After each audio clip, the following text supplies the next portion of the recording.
on YouTube today from northern Maine.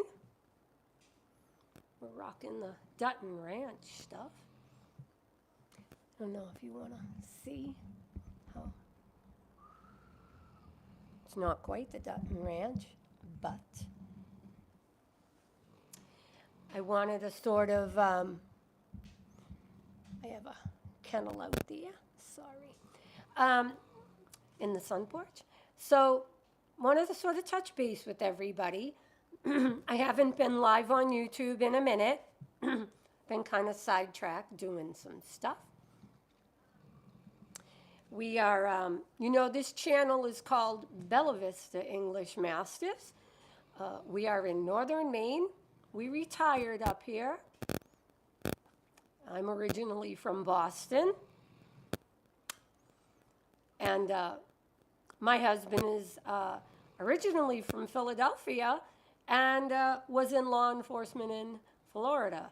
So anyway, I've been breeding English Mastiffs about 30 years. I was in the horse world also. Back in the day, it was, Redford horses, and I had a couple of colts out of Robert Redford's father's stallion, and I had one Redford filly. I had some foundation lines out of the King Ranch. It's pretty cool. So I did a fair bit of showing in the quarter horse world.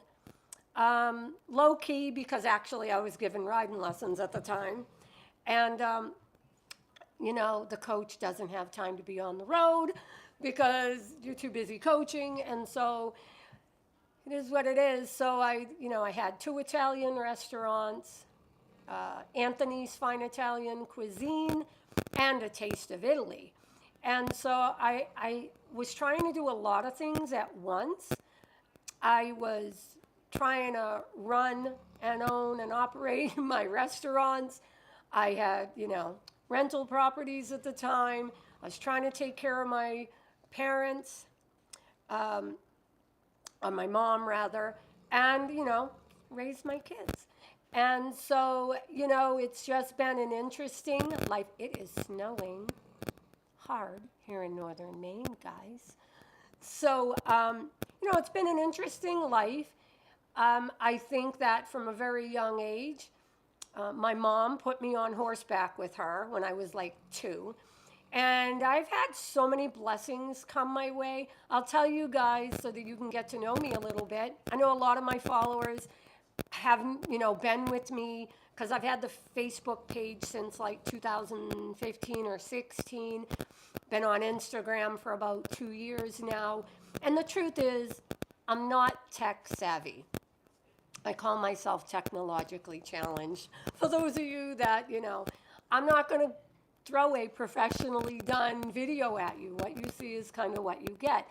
And so, talking about the many blessings that have come my way, I was very blessed to have a mother that was a horseman. And, she did a lot of things, but she was pretty amazing on horseback. And she put me on with her when I was only about 2 years old. And we traveled like that. And so, sometimes we'd go to New York and she had friends. And so we'd go ride there and, just pretty well all over. And in the 80s, I made my way with my mom out to San Jose, California.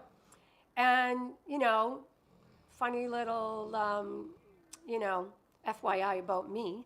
I actually was going through Texas and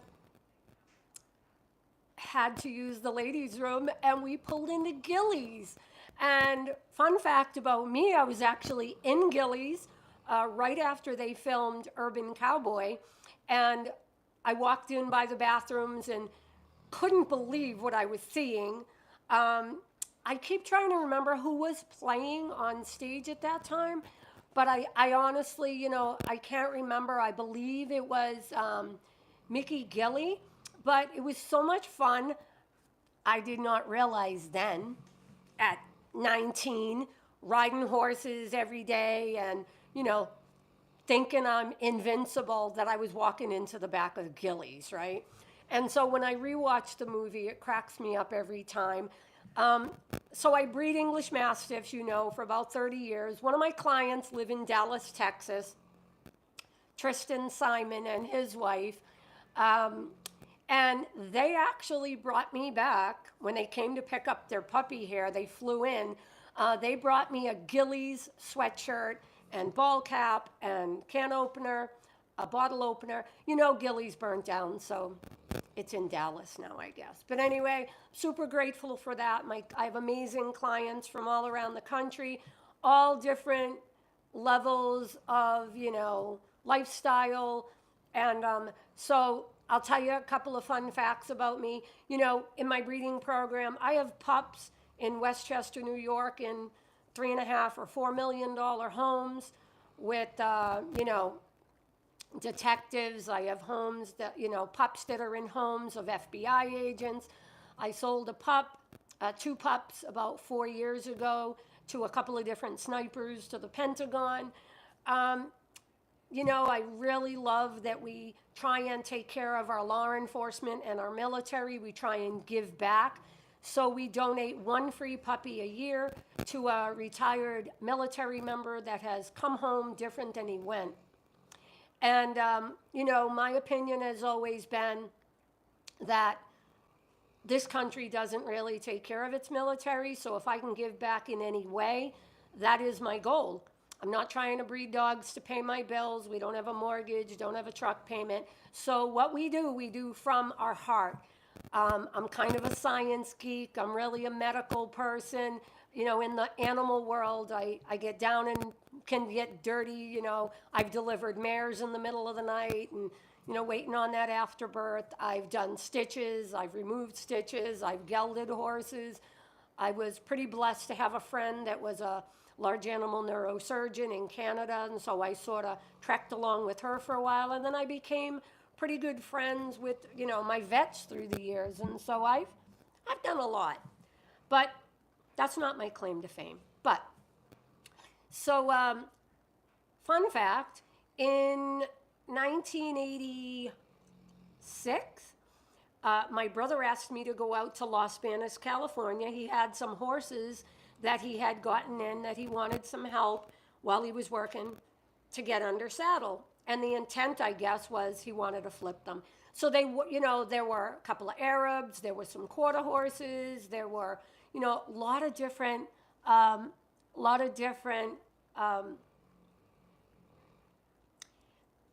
horses there, mainly quarter horses. And so one of the things that my clients will tell you about me is that, and I tell this to every single one of my clients that come on board, is my brother had told me that there would be a guy coming by to watch me ride around after 2 o'clock, because in the San Joaquin Valley in Los Banos, you cannot ride when it is scorching hot. So you have to think about your horses and ride when it's appropriate, and in the evening is great. And so that's what I did. And about 3 o'clock, this old beat up Ford pickup truck rolled down that long driveway while I was riding this big paint horse of my brother's. And he got out and he sat on the fence in the typical plaid shirt with the straw hat. And he sat on the fence and he watched me ride. And I sort of was doing my little thing. And I rode over to the fence and he introduced himself. And I had known that that he was going to be coming. My brother told me somebody was going to come by. And I guess he wanted me to give him a hand doing some stuff. And so I had met some people that were sort of high profile at that time that wanted me to ride their horses. A guy that worked on like One Life to Live, the soap opera. And so, but I had gotten a lot of gigs like that, over the years. And so what I really specialized in is what we call bomb proofing. When I had been living in Boston, we were taking horses off of Rockingham Race Park and Suffolk Downs and Revere, which is right where I'm from. And we were desensitizing them and then putting them through the paces. And then we would flip them if they bowed a tendon on the track or had a flap problem. I would get on and do 6 or 8 weeks, and then we had a guy that would, market them for us. And so I cut my teeth on being a crash dummy very early on. I was blessed with a mother that put me on horseback with her when I was about 2. And, I was the one that did everybody's dirty work. And so I think you get a lot of experience that way. I think every young rider should ride a lot of horses. Don't get focused on one horse. I think, I've ridden for Wally Ward up in Saugus, Massachusetts at North Shore Riding Academy. I rode $250,000 Dutch warm bloods, and I've ridden $400 grade horses. And, it's about the heart of the horse. And I've had some grade horses that came through my hands that had as much heart as the $250,000 Dutch warm bloods. And so, but now I'm 59. I'm not training young colts anymore. My last 3 horses went to somebody that was going to be giving riding lessons on them. I pride myself on bomb proofing. So any horse that I've had in my possession is pretty well kid proof by the time I'm done with it. But at 59, my doctor says, you kind of got yourself like a rodeo back.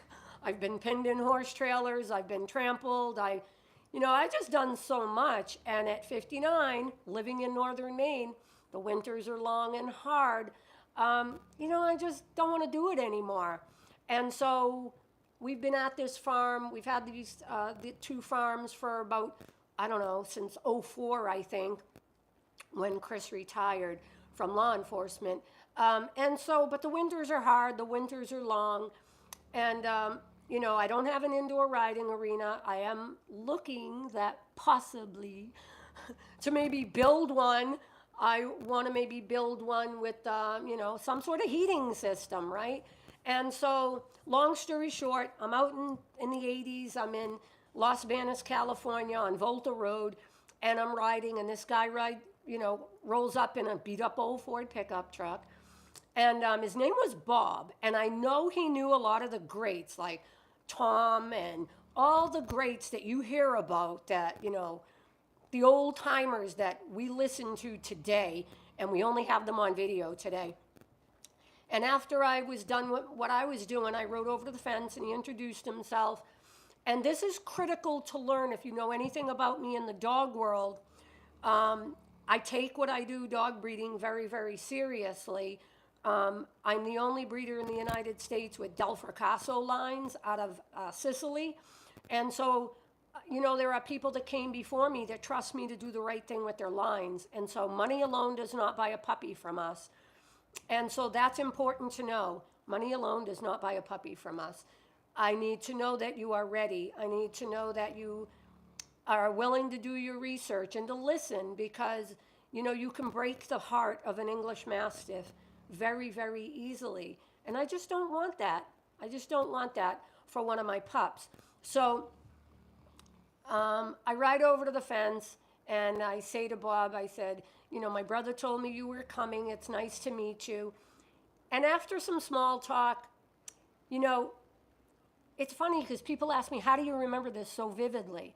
Like when you're 18, 19, and you're riding horses for people, and you're playing sometimes crash dummy with thoroughbreds off Rockingham or Suffolk Downs racetrack. I had to ride a lot of horses in a lot of different breeds because I wanted I was hungry. I was just hungry for knowledge. I was hungry for anything horse related. And as I said, remember what I told you, my mother put me on horseback at 2 years old, and I'm going to get to that real quick because I think it gives you a little sneak peek into who I really am. And, you may see me on my Facebook page, Bella Vista English Mastiffs, or on Instagram. And being a smart-ass Italian is good, but, I like people to get to know me before you engage me in business or for a puppy or for anything horse-related. But I'm talking to Bob, and I just thought, this guy, where did he even come from, right? Because I had been in from Boston, and like I said, I was training horses, riding horses up in Saugus, Massachusetts, and giving riding lessons and all that. But I said to him, I said, Bob, if there was one piece of advice you could give me about breeding and raising and training young colts, what would it be? And he thought, and he said, well, you can only raise them once. Well, as somebody that studied psychology most of my life, I got a pretty decent degree. I really expected Bob to have some big theory or model, all these big trainers, I'm not going to mention names, but all these big trainers got a theory and a model. And I follow one guy. I do steadily follow a couple of people on YouTube. And I feel that I've watched him long enough that I feel that he's super credible because I see the way he talks and I see what he's looking at. And I think I can, I can get behind that, right? So I follow two people. I've done a little bit of barrel racing. I don't know if you guys know Fallon Taylor. She has just come right up from 8 years old, and she just has been amazing. She's an inspiration. She had her C2 disc in her neck broken. Her parents have supported her for her whole life. She's been the underdog, and I get it because I've been the underdog. And I've taken a lot of criticism, and I've been cast off and kicked aside because I wasn't, politically correct. But I was the one getting my hands dirty, right? And so when I was riding for Wally Ward in Saugus, Massachusetts, he had a lot of these big attorneys coming in, but they would call me in the morning and be like, hey, I'm bringing my friends to the barn. Can you pull out Coffee Time or whatever the horse's name was and get all the snots out of them so I look good at 8 o'clock tonight. And so I played, that's what I did. And they'd throw me $40. I'm like, 13, 14 years old, getting paid to work the snot out of these horses. And honestly, with Wally Ward, I think, now I'm 59, this is going to date me, I was making $2.16 an hour. $2.16 an hour. But I was trading 3 free dressage lessons from pretty big coaches that were rolling in, And so that's what you do. That's what you do when you're young and hungry and all you love is your horse and you're doodling horse stuff, right? And, anyway. But so Bob tells me you can only raise them once. And I thought, no big model, no big theory, no piece of equipment, he's not trying to endorse something, sell me something, or, make me think anything besides you can only raise them once. Guys, I'm 59 years old. That is the singularly most profound thing that has ever been said to me in my entire 59 years. You can only raise them once. This is true with horses, because we breed them. Well, I don't breed them anymore, but, we breed them, we raise them. The first person that, that works with that colt, that weanling, is the first man on camp to set in motion how they handle, how they halter break, how they lead. I've always been one that how you lead out of the stall or out of the pasture should be what you want it to look like in the show ring. People used to say to me, why do you walk so rigid? Why do you walk like you're showing all the time? And I used to say, why do I want to walk sloppy with my fillies and my colts? I don't want them to walk. If you walk sloppy, your foal, your colt, your filly walks sloppy. It's hard to undo what you've done wrong the first time. So if you know me, I like to do things right from ground zero, right from the start, from babies. Well, what Bob told me that day, that you can only raise them once, has been singularly the most profound thing that has ever been said to me. And so, if there's anything about me I'd like you to know and what I'd like to express to you, it would be this is not only true with horses and English Mastiffs, it's true with relationships. You know that old saying, you have one chance to make a good first impression? This is true. Why are we not, I know we're married and decades go by and, it's a thing and you're comfortable and I say landlocked. A lot of couples are landlocked because, for whatever reason, finances or whatever, and they're miserable. I believe that if you're going to be married, do it right. And you should be still courting the person that you're married to 15, 20, 30 years later. Well, old Bob, who no doubt is no longer alive, told me, you can only raise them once. Well, I've used that in my life, and I've just done that with my horses. And every horse that has ever come through my hands has been kid-proof. That you can show, you can ride through a gas station, and joke around and say, hey, fill her up, and step on the, the thing, ding, ding. My horses can could go to the beach, they could ride down a highway, they could go anywhere. Not to say you would do that with a very expensive horse, but I'm just saying, I prided myself on using what Bob told me. You can only raise them once. This is true with horses, it's true with dogs, it's true with any animal, and it's true with relationships. It's true with raising our children. Now, I don't say this to you cocky, oh, you can only raise them once. Guys, there's been a lot of trial and error. When I was raising my babies, I was, having to have my hands in a lot of different pots to keep the bills paid, to keep them in quarter horses, to keep them in four-wheelers, and keep the new truck and the, Kingston two-horse, rig with the living quarters.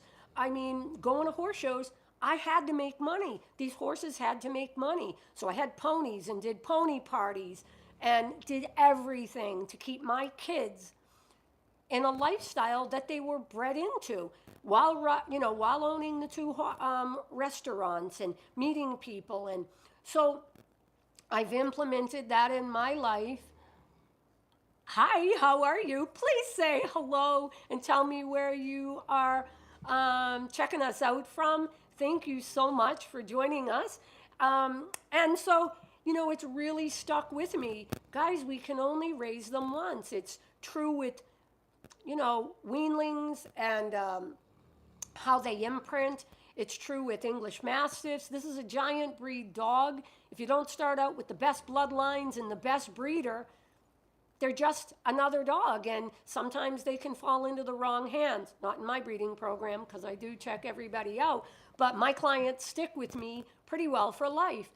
And so, but it is true with our relationships. We have only one first chance to make a good first impression, and we should be caring for that friendship, that partnership, and that friendship, and that love, like when you were trying to court them.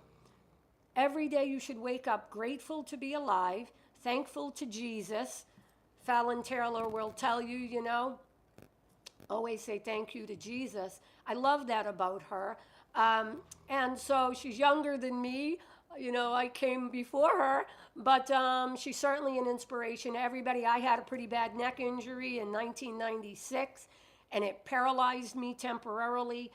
And so it crushed my windpipe and the C2, and so I have a lot of similarities with her. She doesn't know that, but I know that. And someday, I would love to fly out there and possibly, I don't know. So, but I follow a couple of people on YouTube. I follow a guy, his name is Matt Mills. I don't know if you guys are following him. He is in the reining world. He showed on Yellowstone. Come on now. And so, sorry, I was getting a long call. But if you are following horse people, you've got to follow Matt Mills Reining and Fallon Taylor. They are never going to tell you anything that is not 1,000,000% the truth. They worked their way up from nothing. Nobody handed them nothing. And it doesn't take long to figure out that Matt is the real deal. He's not foul-mouthed. He's not swearing. I'm sorry, he's not doing the big shock value for, podcasts and all that. He's a real gentleman. He has an amazing wife and son, and I've watched them for a long time. My dream at 59 is to get out that way and learn a discipline that I only did a little bit in. I took some lessons from Philip the Burge and Philip Dumond in Canada. I've ridden with Derek Hanscom and Mona Lewis. I really feel like maybe I'm not done at 59. My husband keeps telling me, You need to contact Matt Mills, see if he's got anything for sale. This is, I don't have an indoor arena here, and the Maine winters are kind of brutal. So I have that consideration. Maybe if I bought something out west, I have a brother in Lake Havasu. I've been out to Lake Havasu, but Scottsdale's the place where it's at, right? And so, but if at some point we decide to build an indoor arena or maybe have a home out that way, that's a thing. But I definitely don't think that it would be in the horse's best interest to buy something in a Scottsdale and then haul it here to northern Maine. I think it would be a big shock to the system. I think maybe I would buy a horse out there, get somebody, I don't know, maybe one of them to hang on to the horse and just board the horse out, and then maybe fly out occasionally until I get an indoor arena built. But anyway, that is not what this podcast is supposed to be about. I wanted to give you guys a little insight. We have followers from Ireland and the United Emirates and India and Italy. You guys know my Italian peeps. That's who I'm, you can kind of tell I'm Italian and, one of them things. But I've lived a lot of places and I've done a lot of things.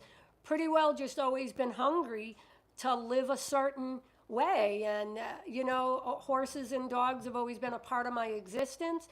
And so we're breeding again in May. We got contracts in place, got great homes lined up. And if you're on Facebook, you can check us out, Bella Vista English Mastiffs. I'm also on Instagram. Got to tell you about my mom. So my mom's name was Helen, too. Put me on horseback with her. I have a picture here somewhere on a thoroughbred, off-the-track thoroughbred. She was a quarter horse chick, but somebody got her there, and I happened to be with her. And so she put me in the saddle with her. I'll post that picture at some point. But fun fact, she went down to Rochester, New York. I'm 59, and I was born in 1965. This dates me a little bit, but you're only as young as you feel. And I was 2 years old. So in 1967, Clayton Moore, the original Lone Ranger, was promoting his movie. And outside a little diner, there was a place roped off. And my mother and my siblings and were there. And my dad, well, the guy that raised me, had me on his shoulder. And he was smoking a cigarette. And so my mom said, don't smoke with her on your shoulder. Well, the Lone Ranger and Tonto and the publicist, the manager, the publicist that was promoting this movie, had it all roped off. And Clayton Moore was the Lone Ranger at the time. He was going around, and I don't think I really remember this. My mom has told the story a million times. But George put me down off his shoulders, and I guess at one point I walked about a quarter of the way under the rope, and the crowd was like, there's this 2-year-old in there. And Clayton Moore said, get that kid out. Not Clayton Moore, but the publicist, I think. Get that kid out of here. Get that kid. Because there was 2 horses in this roped off area. And so, but Clayton Moore, the gentleman that he was, said, no, we can work with this. We're gonna work this in. And so they asked my mom's permission. My mom was a horse chick. So can we bring her up into the saddle? And so the publicist picked me up and handed me to Clayton Moore. He put me in the saddle with him, walked around for a few minutes, and then cantered around. My mom describes it as his mane was flipping into my face. She doesn't know how I was able to breathe because that white mane was flipping in my face. And then he did the hi-ho silver thing. And so my mom said she knew right then and there in that split second of time in Rochester, New York, that I would have horses in my blood. I was not afraid. I was excited. That mane was flapping on my face. And he did the hi-ho silver with me. It didn't faze me none. And that's the truth. I've been in the saddle with her ever since. And guys, I did the same thing with my babies. I rode pregnant. I did. Why? Because I had horses in for training and I had to. And so, like I said, it is what it is. And maybe we wouldn't do those same things today, but I did. I rode pregnant and put my babies in the saddle with me when they were only about, I'm not going to say how old because I don't want to get no hate mail, but we did it. Anyway, I rode in ball caps. I never rode in a helmet. And we were, you know, I was, 5 years old, jumping my horse with a Western saddle on with two old chairs and a log. So my discipline was always Western dressage. I took, lessons from like Cindy Matheson in Canada for a while. She studied with guys from Germany. Wanted to learn dressage discipline because I felt, and my mother felt that it made you a better rider, made you become a technical rider. And, we learned to break the horse down in sections. And what our body does is, how we control those sections of the horse. And so that's something I used to teach in my riding lessons. But moving on, guys, I'm getting contacted from people all over the world on this YouTube channel. I want to tell you something that's near and dear to my heart if you're still with me and listening. We have, I think, 818 subscribers. That's really not a lot. I would like to get monetized after 1,000 subscribers because I would like to take all the proceeds from this YouTube channel and donate it to St. Jude's Hospital for children's cancer research. And if you subscribe to this channel, I will go live and show you whatever monetization comes off the channel. Again, I'm not breeding dogs to pay my mortgage. I don't have a mortgage. I drive a Mercedes. I don't have a car payment. I don't have a truck payment. I drive a Tahoe. We got 100 acres here and no mortgage. I do not breed dogs to pay my bills. My kids are grown, so I don't gotta, do all that anymore. But I would like to take the proceeds from this YouTube channel I would like to take the proceeds from this YouTube channel and show you the monetization after 1,000 subs and donate it to St. Jude's Children's Hospital for cancer research. They never take a dime from anybody. Cancer does run in my family. My son Billy wound up in Children's Hospital when he was 18 months old. He choked on a piece of cantaloupe. So these children's hospitals, that one was in Boston on Longwood Ave. Again, I grew up in Boston, getting around the North End, and another story. So we're not going to talk about all that, but want to donate the proceeds from the YouTube channel to St. Jude's Children's Hospital for cancer research. And I would like to donate also to Tunnel to Towers. We support Tunnel to Towers. Again, if you didn't hear me say it, we donate one free puppy a year to a military member that has come home from deployment different than they went. I have a pretty big psychology degree. I started my degree in 2003, finished up, I think, in 2009 or 10.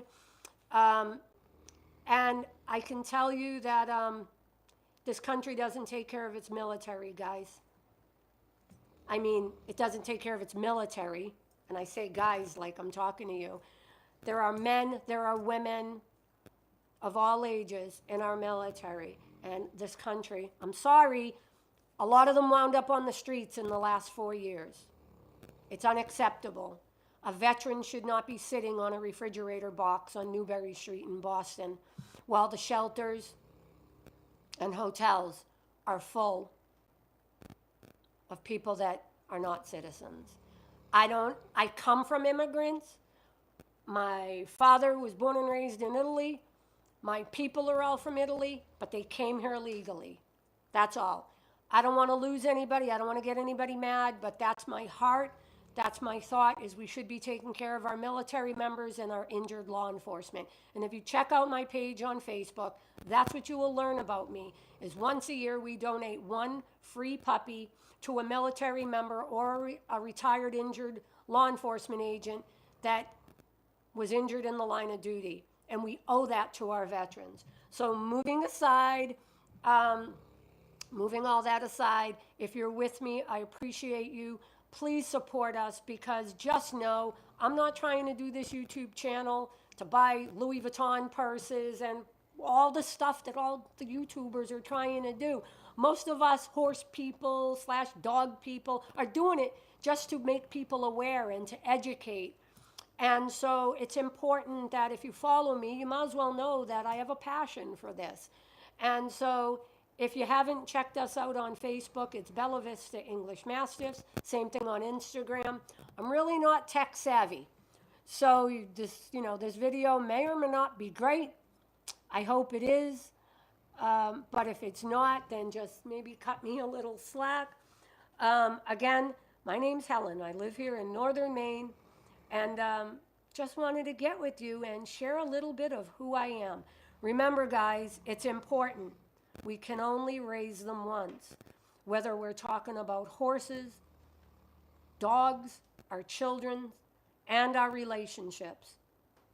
You should be thinking about your relationships and your friendships, just like back in the day when you were trying to woo that person and impress that person. I think if we woke up every day grateful to Jesus, like Fallon Taylor says, I think that would go a long way. I wake up every day grateful. I've come through cancer. I've come through that C2 injury. I don't have anything wrong with my throat. I just have this on because it's chilly today. But I've been blessed. Was paralyzed and was told I wouldn't walk again. And I, 4 months later was back in the saddle, back giving riding lessons and back showing and breeding dogs. So guys, if you follow me, just know that I love each and every one of you. I love the comments. Please keep them coming. If you know anything about me, you know that I take the time to answer every single question. And if you are in the horse world, and even if you're not, check out Matt Mills Reining. They're in Scottsdale, Arizona. They actually watch every video. They watch comments and subscribers and all that. So if you can support our fellow horsemen, please subscribe to Matt Mills Reining and to Fallon Taylor. I know there's a lot of greats out there, but these are the ones that I really sort of feel like, I wake up every day and to see what they're posting next. And like I said, Fallon Taylor broke her neck, her C2, and came back right after that to still show and be, the world champion in 2014. So if you're with me, please stay with me. If you know anybody that will subscribe, if you're subscribed, thank you so much. Watch us donate the proceeds to this YouTube channel. If you're listening, promote this video to everybody. Watch us donate the proceeds to St. Jude's Children's Hospital for Cancer Research and Tunnel to Towers. Guys, we got to take care of our military. Okay? We've got to take care of our military. Remember, be grateful. Wake up every day grateful. Stay consistent, like Fallon Taylor says. I'm not going to coin her phrase. And definitely, and I think Fallon would be okay with this, say thank you to Jesus for all that you have. And remember, I posted it yesterday on my private Facebook. Don't just thank Jesus for the things that happen. Remember to thank him for the things that didn't happen. Repeat that. Thank Jesus for not only the things that have happened, but the things that didn't happen. Thank you so much for joining me. We'll do this again soon. Leave comments. Where are you watching me from? I'm just a 59-year-old chick that needs to know I'm doing something right. I want to reach people real. Sometimes I have makeup on, sometimes I don't. Sometimes my hair's up in a scrunchie. We love you. Thank you so much for joining us. Take care.